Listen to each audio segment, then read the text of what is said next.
It's a Know Your Enemy episode, and there is no Locked On Vanderbilt podcast, but we have Brad Logan instead. Stick around. This is the Locked On Ole Miss podcast.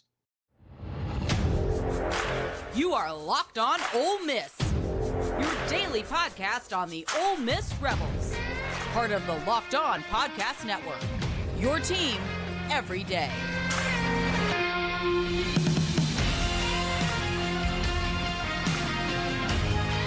Thanks for making the Locked On Ole Miss podcast your first listen every day. We're free and available wherever you get your podcast, including YouTube.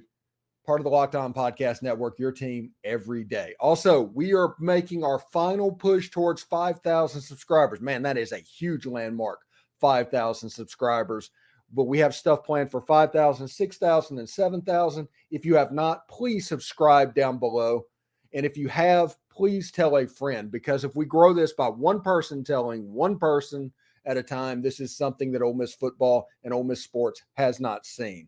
So that is where we're at. Anyway, I'm Stephen Willis, and this is the Locked On Ole Miss podcast, and we're going to be joined by Brad Logan in just a second, but I do want to let you know these days, every new potential hire can feel like a high-stakes wager for your small business. That's why LinkedIn Jobs helps you find the right people for your team faster and for free. Post your job for free at linkedin.com/lockedoncollege. Terms and conditions apply. Ole Miss takes on Vanderbilt this weekend. We talk some big picture stuff, a lot of big picture stuff, to be honest. And we talk a little bit Vanderbilt as well and why I'm the president of the Ken Seals fan club. Anyway, Brad Logan from Inside the Rebels, Red and Blue Crew podcast, Believe in Ole Miss podcast, all over North Mississippi, high school voice, Brad Logan. Let's go. So Brad Logan from Inside the Rebels, Red and Blue Crew podcast, the Believe in Ole Miss podcast, the Mac South voice of North Mississippi high school football, is joining us for our crossover today because there is no Locked On Vandy. We're going to talk about Vandy. This is a Know Your Episode edition. We're going to talk about that a little bit, but we're also going to do some big picture type stuff because Brad has that knowledge that of somebody that I can really get into the weeds with that on. How you doing, Brad? Doing well. Excited about a bit of a crossover here. This will air also on our podcast platforms as well. Mm-hmm. So excited about talking with you today. I've had a chance to listen to a lot of the shows that you've put out, and what I like about it is each show will target a specific demographic, whether it be on offense or defense. And I know we'll talk a lot about that today. What I think more than anything is this team is 5-1 and 2-1 in the conference. And I didn't expect him to be that. They're this 6-1. summer. 6-1. I'm sorry, 6-1, 2-1 in the conference. And nobody's talking about bowl eligibility, obviously, because they've only got one loss. I tweeted out a graphic last night. Lane Kiffin is number 3 behind Johnny Vaught and some dude from 1908 in winning percentage as the current head coach. I only expect that to go up. He'll bypass that dude from 1908, and it'll be him and Coach Vaught. The question is how long does he stay? Because Coach Vaught's roughly 74%. Lane's already at 68, close to 69%. So that's a different place than Ole Miss coaches have been. David Cutcliffe, Tommy Tuberville, Houston Nutt, all of those coaches had success, and maybe I'm missing somebody, but they never had this type of success. And they never had the type of road success at night in the SEC that Lane has had. I mean, he's 72%. Everybody else is below 50% on the road at night in the SEC. Those are – now, I admit I'm a nerd with numbers, and I get all that. But still, though, those numbers jump. And that just goes to show you where this program is in 2023 from where it's been in the past. And, by the way, Hugh Freeze also has a really good percentage at Ole Miss, but not as good as Lane. Yeah, because if you think about like Hugh Freeze, when he got to Ole Miss, he went 6-6, he went 7-5, and then he went 9-3 or something. He went 7, 8, and 9 wins back to back before he got to his Access Bowl. So, Lane Kiffin did have that COVID year where he finished 5-5, but after that, it's 10 wins. Last year was 8-5, and if it wasn't, you can never convince me if the Auburn stuff didn't happen and all the stuff came down on the football team, that team doesn't at least win one more game and win 9. And this year's team is honestly feeling like if Ole Miss goes less than 10-2, it's just a meh type season. I mean, for it to be considered a good year, 10-2 seems to be the minimal. and once again, I'll go back to what you said on an earlier show. Correct me if I'm wrong, but I felt the same way. At least I thought this, and maybe you said something that at least made me think this, that I think I put too much stock into what Hugh was able to do on offense and defense versus what he was able to do. And I expected Ole Miss to go to Auburn and lose the game. That's what I picked that's what I picked this summer. Now, obviously that changed a lot when we saw how poor they were playing on offense. So I'm not at all surprised that Ole Miss won the game. But I did feel a little uneasy that Ole Miss would have much more of a problem. And they had some issues in Auburn, but they won the game. That's all that matters. But you said something. I think what you said is, I believe Ole Miss has a better chance of losing this game. If they win this game, I wouldn't be surprised to see them go 11-1. I'd be more surprised in one way or the other. I forget how you worded it. At the end of the day, Ole Miss has a chance to go to 11-1, and I've said all along, and people call me all sorts of things, so whatever, get your guns out. I think Ole Miss had a better chance, I said before, of winning at Georgia than they did at Auburn. I think if Ole Miss plays a complete game at Georgia, they absolutely can win the game. I think there's some things that have to happen. But Ole Miss, what I told David Johnson the other day, the difference between a good team and a great team is the good teams win when they don't play well. And I think that's what's making Ole Miss a great team right now. And one thing that honestly nobody's talking about, or at least nobody is talking about this way except very few people, is this is the most talented football team that has existed in Ole Miss in my lifetime. I'm nearly 50 years old, which means I was not in the Coach Vaught era before anybody sends in the emails.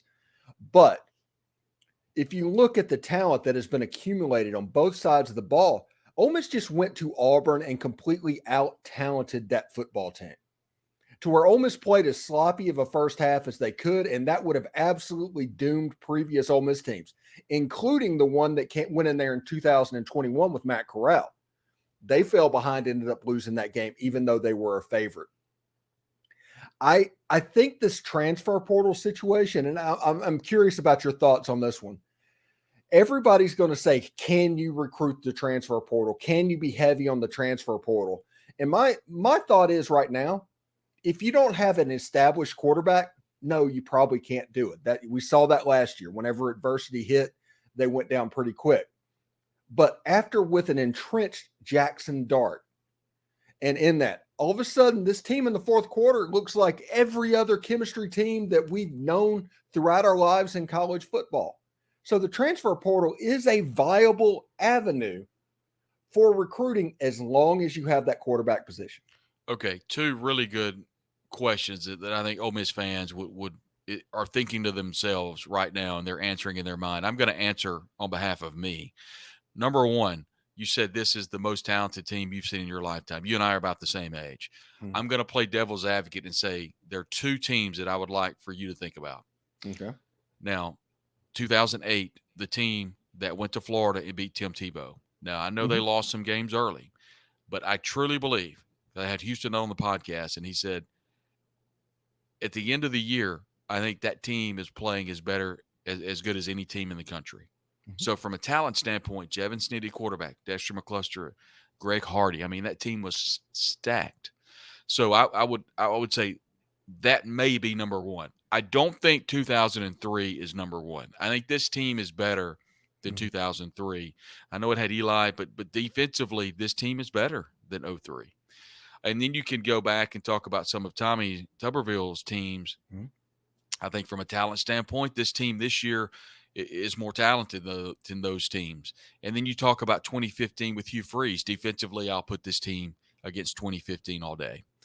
So the only objection I would have is maybe 2008 may have more talent, but this team obviously is going to finish with a much better record, I think, by the end of the year. Now, point two, during the Monday press conference, Jake Thompson and Neil McCready both talked about the transfer portal.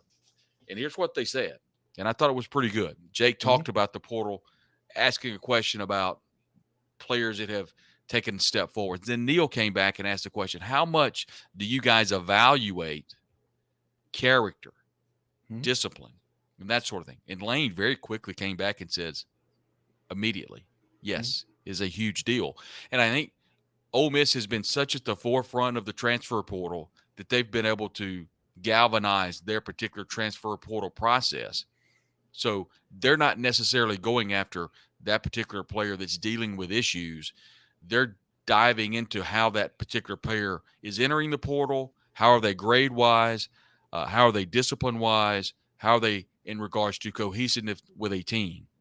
And there's no doubt that Lane Kiffin, Pete Golding, Charlie Weiss Jr., and the remainder of this coaching staff are putting a lot of stock in the type of player they're bringing in.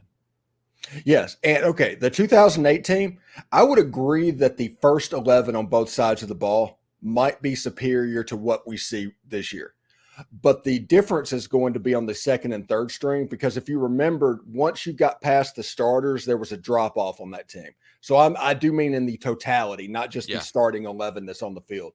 And as far as the transfer portal goes, because Lane Kiffin has been at the forefront of this, the landmines and roadblocks that he's going to have to deal with, he's figuring this out real time. The stuff that other schools are eventually going to have to figure out, he's ahead of it. The for lack of a better things, the Michael Triggs, the Chris Marshalls, those type players, you realize that, hey, just because a player has extreme talent, maybe it's not the best situation that we bring him in. Let's bring in a bunch of very good players to kind of supplement what we're doing in high school recruiting, and let's build up this base, because everybody talks about the blue chip ratio. I think the blue chip ratio right now at its whole in 2018 probably made sense. But today you can't really do that, because it was built off the idea that if you got 4 and 5 star players, if you had the most of them, you could win a national championship. But now that the transfer portal is coming in, and basically the G5 has become a minor league of sorts for these Power 5 teams. Trey Harris was a low 3-star player from Lafayette, Louisiana. I think that he is potentially everybody, just before you blow up my comments, the best receiver in the SEC this year, because he's played 4 years. He's played 4 games. He's averaging 5 catches a game, about 120 yards a game, and a touchdown and a half a game. That's what Trey Harris is doing this year. Malik Neighbors, all those guys, I get it. But those type of players, whenever people were doing the blue chip ratio, didn't necessarily fit in to what they were tabulating. Yeah, he's playing Sunday football, and he's playing his way into the National Football League. The one player that Ole Miss was not able to land that I think everybody's kind of circling is Keon Coleman. That's still one component in this offense that Ole Miss is really needing, and I think they're really needing it now because of the injury to Jordan Watkins. And now he's going to play, but Lane admitted he's going to play sparingly. There's only so much you can do, and I think they were forced to put him in after Ole Miss fumbled the punt. They was able to land back on it with Dayton Wade, and then Lane even admitted that Dayton Wade had to actually get an IV because he was pretty much spent. He didn't come off the field very much. I'll tell you one disappointing thing for me, Stephen, is that Ole Miss has not got very good depth. They do not have very good depth at the wide receiver position. And not being able to have Braylon Brown come in and give significant snaps, not being able to have Aiden Williams come in and give significant snaps, I think that could be problematic the next couple of weeks.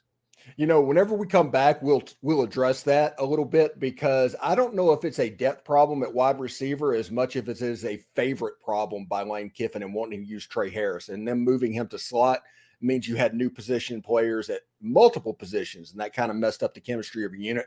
But we'll talk about that in just a second. But today I do want to let you know that today's show is brought to you by Prize Picks. Prize Picks is the most fun I've had winning up to 25 times my money this football season. You just select 2 or more players, pick more or less on their projected stats, and place your entry. Prize Pick offers weekly promotions that can lead to big payouts like Taco Tuesday. Each Tuesday, Prize Picks discounts select player projections up to 25% to provide even more value. Prize Picks now offers Apple Pay for quick and easy deposits into your account this season. Go to prizepicks.com/LockedOnCollege and use promo code LockedOnCollege for a first deposit match up to $100. Again, go to prizepicks.com/LockedOnCollege and use code LockedOnCollege for a first deposit matchup of up to $100. It's daily fantasy sports made easy. Also, I want to tell you about LinkedIn Jobs. These days, every new potential hire can feel like a high-stakes wager for your small business. You want to be 100% certain that you have access to the best qualified candidates available. That's why you have to check out LinkedIn Jobs. LinkedIn Jobs helps you find the right team, right people for your team faster and for free.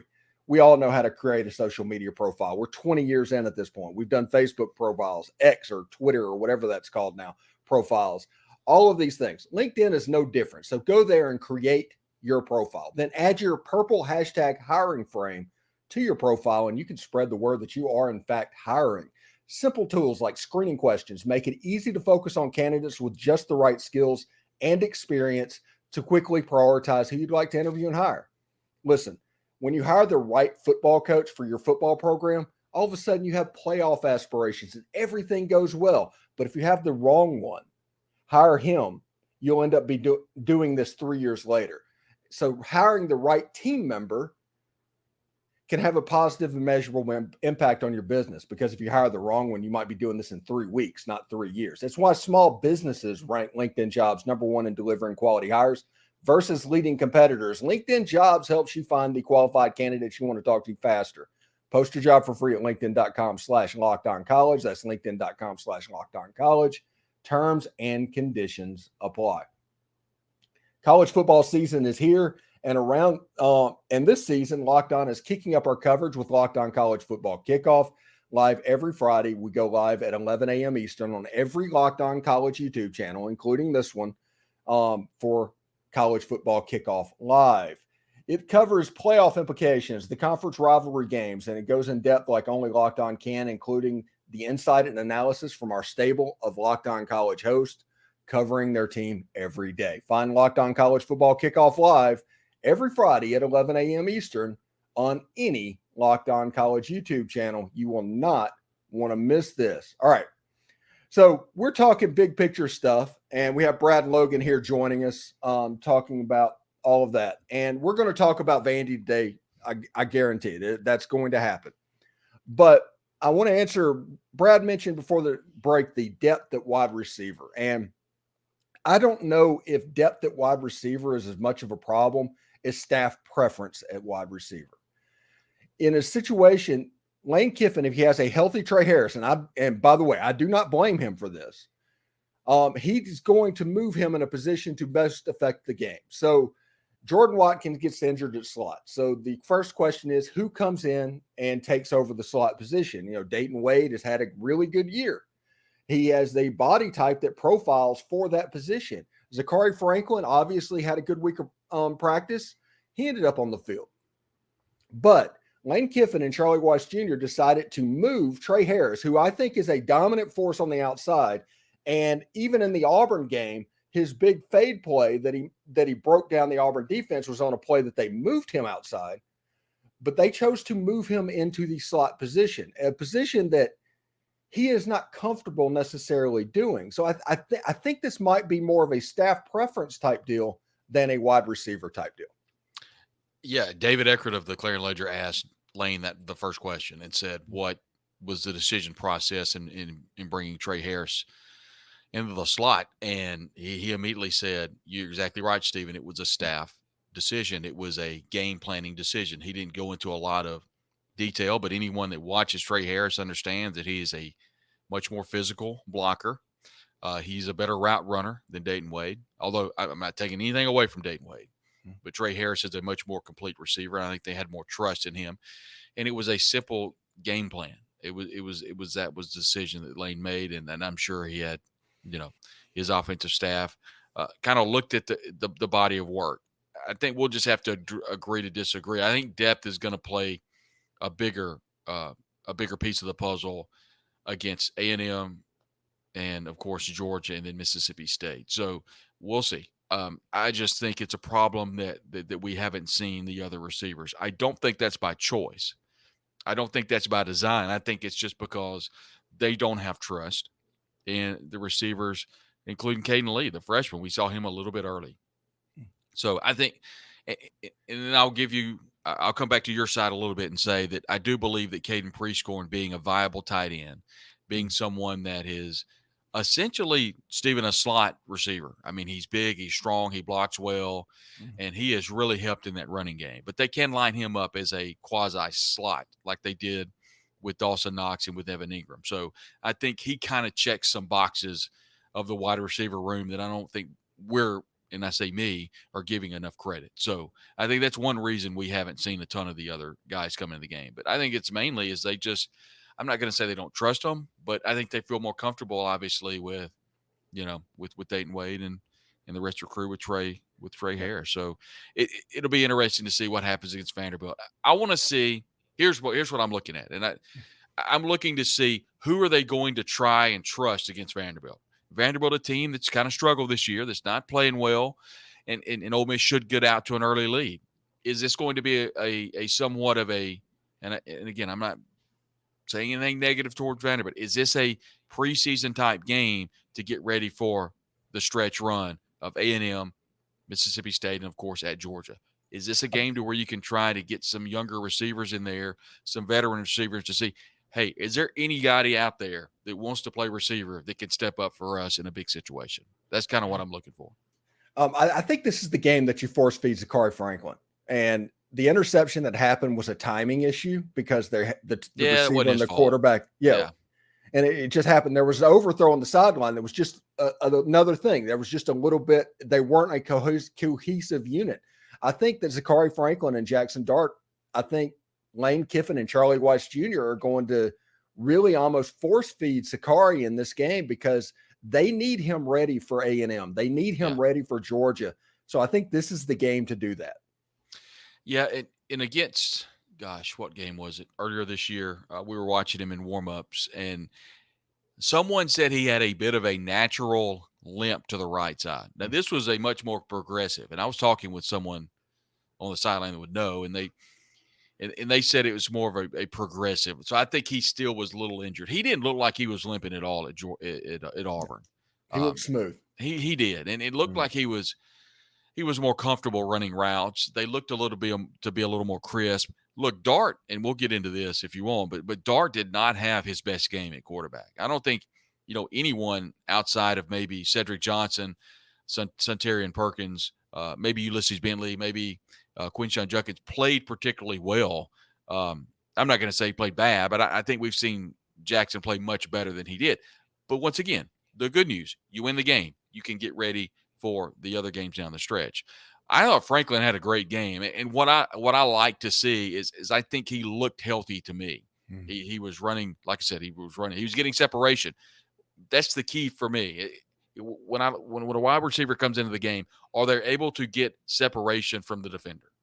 And that's one problem that Braylon Brown, Caden Lee, and Aiden Williams to me is more of a route. It's more of a knowledge of the system type deal. Yeah, Braylon Brown knows the system. He's not getting separation from the defensive backs, and that's why he's not playing, in my opinion. Zachary was getting that separation. He was getting open. Jaxson just wasn't hitting him. So I think that's good news that he appears fully healthy. Yeah, and if you, in my personal preference, I wouldn't have moved Trey Harris into the slot. I would have moved Zachary into the slot, left Trey back on the outside, maybe Dayton Wade on the outside on the other way, and kind of get going. But hey, this trip to Auburn was 100 times better than the 2021 trip because everybody remembers Matt Corral getting hurt and Ole Miss not having any wide receivers. We were depending on a 5'5" wide receiver that night for people that remember what's going on there. So when we come back, we will talk about Jaxson Dart's night and the Ole Miss defense as a key versus the Vanderbilt offense. And don't laugh. It really is. We will make sense, I promise. But first, I do want to let you know that today's show is brought to you by FanDuel Sportsbook.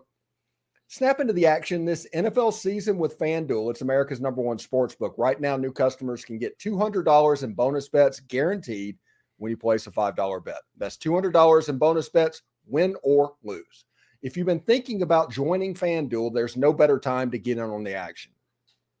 The app is easy to use, and there's a wide range of betting options, including spreads, player props, over-unders, and more. So visit FanDuel.com/lockedon, kick off the NFL season. FanDuel, an official partner of the NFL. Also, just to let you know, the Rebels play the Vanderbilt Commodores Saturday at 6:30 p.m. Eastern. If you're not in Mississippi, you don't have access to Super Talk, you can listen to the soothing sounds of David Kellum and the Rebels hometown crew as Ole Miss looks to continue their run. Catch every play of the Rebels home team broadcast with SiriusXM on channel 190 or in the SXM app, searching Ole Miss Rebels. Also, the Locked On Ole Miss podcast is there as well. So, Brad, you have a situation. Jaxson Dart, like you said, did not have his best game. He did not have a bad game. But on a show earlier in the week, I talked about how clutch Jaxson Dart was. And I saw in that Auburn game, two of the best passes that I've seen an Ole Miss quarterback throw since Jevin Sneed. One of those was to Caden Priest going down the sideline. Yeah. Yeah. He honestly had no choice but to catch it because he literally put it into his pocket. He didn't even have to reach for it. It was amazing. And then the pass to Trey Harris. And both of those were key moments and to get Ole Miss their separation and to close out that game. Jaxson Dart, in my opinion, is overlooked. Whenever you look at the draft grades coming out, there's like top 20s that Jaxson Dart does not appear on at the moment. And that makes no sense to me. Because if Jaxson Dart comes back for his senior year and plays one more year, he'll be the leading all-time passer, the leading all-time total offense man, and a top 10 Ole Miss career rushing as a quarterback and the top quarterback at rushing. We're talking about a Mount Rushmore GOAT type thing and having number 2 in the rafters. And, we don't have to go too far back in history to talk about how good quarterback play has been at Ole Miss. Hugh Freeze always had a good quarterback. And, we love Bo Wallace. We love Chad Kelly. And those guys are in the record books. But what we're talking about now is a situation where you're talking about numbers that, may not be able to be, eclipsed in our lifetime. What Jaxson Dart is doing in this offense, and this is a run-heavy offense. This is an offense that Lane Kiffin himself admitted that they want to be able to run the football first. So one of the best quarterbacks to come through, Matt Corral, is in the record books and, playing the NFL, and Chad Kelly's doing crazy things right now in the CFL. I'm a bit just blown away at the numbers that Jaxson Dart has put up. And then you talk about the throws that he makes when he doesn't particularly play well. And I think we've put that on him because he played so good earlier in the year. He played so good at Tulane, and he played so good against Georgia Tech when the team was not playing as well. He put that literally on his shoulders and willed Ole Miss to win. He willed Ole Miss to win in New Orleans. It was all him. And by playing so well, if he has maybe not as good a game, people are saying he played a bad game. And you'll never hear me say that he played a bad game at Auburn. No. He just didn't play as good as we've seen him play. But I think if he continues to do what he does, and from what I've seen, I don't expect it to change. If he continues to put the slot machine numbers up against Vanderbilt and then play well against A&M, all eyes of the college football world are going to be watching that Georgia Ole Miss game. That's when you make your money. That's when you decide, I'm going to take care of business today. That's when Jevin Sneed made his mark on Ole Miss history, was in 2008 on the road in Baton Rouge when he lit up LSU. That's when everybody's like, oh, Jevin Sneed, remember him? Played at Texas, came to Ole Miss. Never mind what he did the earlier part of the year. Never mind what happened, all those great passes to Shea Hodge. Never mind all those great runs that he made earlier in the year against Florida, against Auburn. No, they're only remembering what they saw in front of their face. That's why the Georgia game is so big from a personnel standpoint for Jaxson Dart, for Quinshon Judkins, for Ulysses Bentley, and for players like Cedric Johnson, Isaac Ukwu on defense. If you can really step up in a game like that, a big SEC game, and from a personal standpoint, not necessarily have to win the game, but if you play well, that's when people at the NFL, that's when they perk up. The big games against big teams on CBS, when you make plays, that's when they see them. So for Jaxson Dart, obviously he's team first. I get all that. But from a personal standpoint, that's when you make your money, is big games against Georgia. And then there'll be a lot of eyes on the A&M game, but not near as many on the Georgia game. Bringing it on to this week, because we've done a lot of big picture stuff in this episode, and this is on my show, at least, it's going to be the Know Thy Enemy episode. let's talk a little bit about the Vanderbilt Commodores before we get out of here. I think the major matchup, like Ken Seals will be starting at quarterback. This will be our third or fourth quarterback in a row. And as you might not know this, Brad, I am the president of the Ken Seals fan club.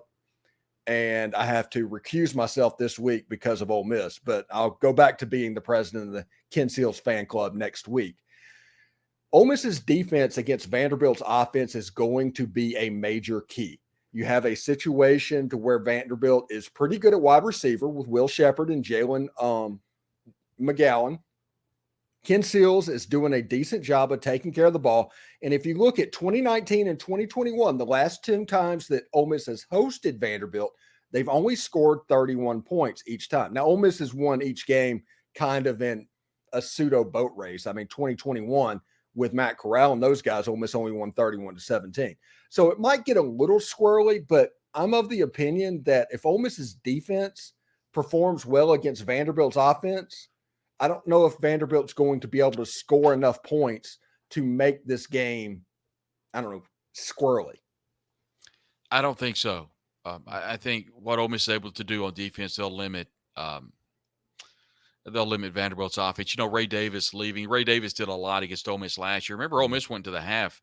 I think they were at one point it was 17-7, and then Jonathan Mingo hit a big pass, and Ole Miss scored to go into half, trailing 17-14 in Nashville. And then, of course, they opened it up in the second half, and Jonathan Mingo would finish with like 1,000 receiving yards in the second half.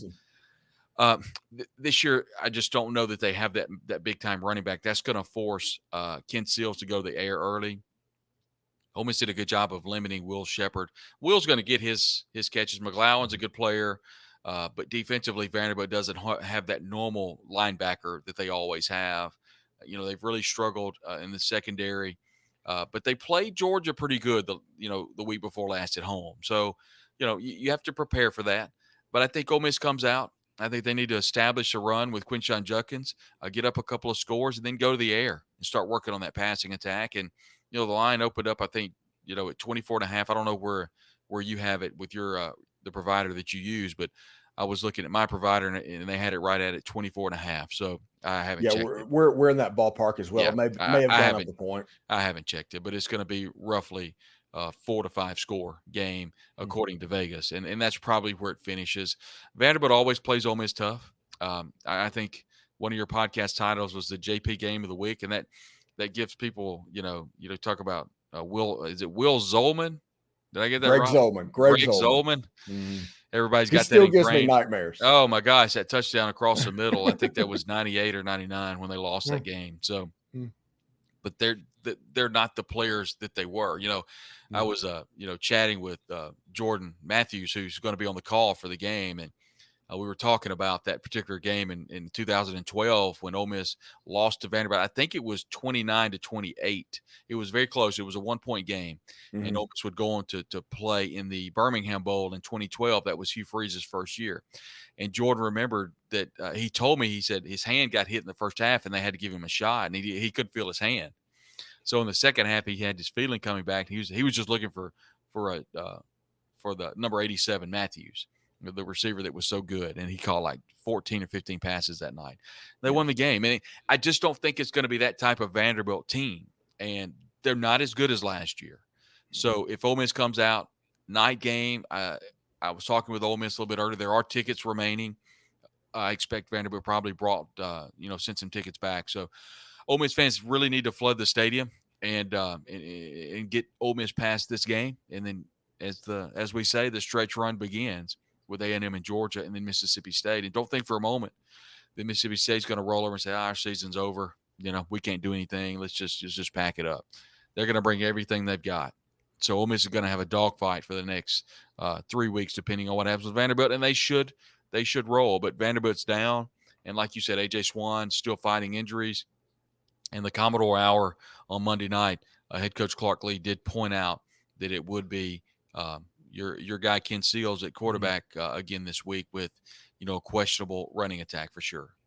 Real quick before we get out of here, last year Clark Lea provided the blueprint of how to defend this offense, and other teams all year and into the beginning of this year have defended it the same way. Clark Lea is a good defensive mind, and he will have some stuff up his sleeve to make it hard for Jaxson Dart and Quinshon Judkins. I have to imagine that something is going to be schemed up. Now, Vandy is not as good defensively as they were a year ago. They're not as good offensively as they were a year ago.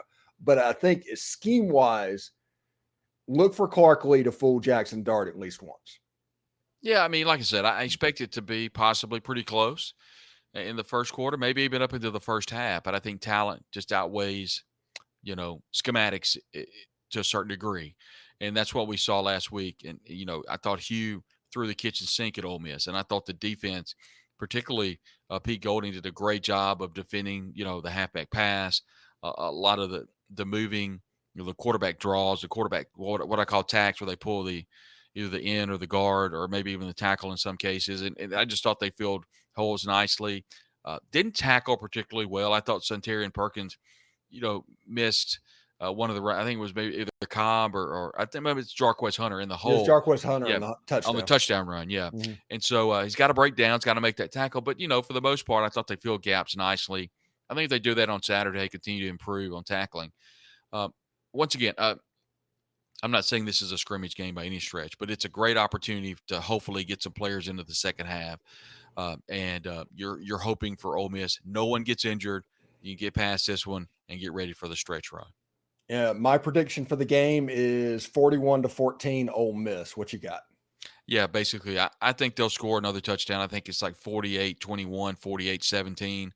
But I think a convincing Ole Miss win. I expect Ole Miss to score a lot because I think they're going to try some things in the second half. I think they're going to try some running backs. I think this could be a case where we could see Jam Griffin some. We haven't seen him very much at all. But I really think Ole Miss fans, Walker Howard in the second half, maybe even get Spencer Sanders some work and kind of rest Jaxson Dart if you can to get him ready, to get him off that knee as much as you can. And then everybody's looking at Zachary Franklin. You pointed his name out. Braylon Brown, Caden Lee, Aiden Williams. Who's some players we can see in the second half to get some good work if Ole Miss can get that commanding lead. Thanks again for making the Locked On Ole Miss podcast your first listen every day. We're free and available wherever you get your podcast, including YouTube. Part of the Locked On Podcast Network, your team every day. Also, by the way, if you're listening to my show, check out the Red and Blue Crew podcast. Check out the Believe in Ole Miss podcast. All the stuff that Brad does is absolutely fantastic and worth your time. I'm just plugging podcasts all over the place this week, Brad. Well, we have to lean on each other. Exactly. Anyway, Brad Logan, thank you very much for joining the show this week, and we'll talk again, buddy. Thank you.